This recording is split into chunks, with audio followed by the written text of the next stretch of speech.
have had the opportunity to give back to an awful lot of organizations. You do things with first responders, you do things with teachers, there's a number of groups you recognize.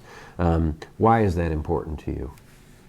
Something instilled in me early on from my father, that we're in business to give back. I mean, we live a pretty nice lifestyle, but we don't take all the money out of our organization. We're invested in this community. We live in this community, and whatever profits we make, we invest back into the community. So whether it's with our staff or the local charities, that's what we're doing. And for many years, my dad always had fundraisers, and every year he'd pick a different fundraiser. And it was the Boys and Girls Club, or it was a Cancer Society, or it was the Heart Association. My mother actually diagnosed in her late 20s, so it's been almost 40 years now, had MS, or got MS, and has been dealing with MS for all these years. And she had a pretty mild case of it and lived a pretty normal life up until maybe the last, 12 to 15 years. And when we started seeing her deteriorate, that really became our passion and our charity of choice. And we've been on a quest to try to find a cure for my mother and anybody else that's been diagnosed with multiple sclerosis. And I think we've come to a realization that, mom's probably not going to get better no matter how many things we try or what we can find around the world. But it's our passion to find a cure, so someday people, young ladies, young gentlemen that are getting it today will live normal lives, and we're going to find a cure for it. And I really think we're on the verge of it.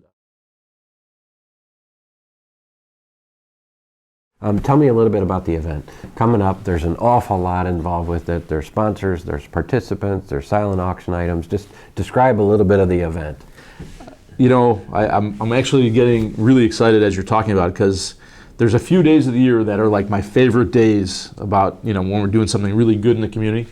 This happens to be one of those days. And my staff works so incredibly hard to get this thing put off. Amanda Worley, who's my executive assistant, she spearheads this event with her team. And I mean, we're going to have 150 to 200 live items. We're going to have 200 to 300 silent auction items. So I mean, well over 300 items that day. The event starts at 11 o'clock for preview. Live auction starts exactly at 12 o'clock noon. And it goes until Until the last item is sold. And you know what? There's no minimum bids. Everything is sold that day, and every dollar collected, is going to multiple sclerosis to raise money for research and development and find a cure. It's obviously coming up October 9th, noon.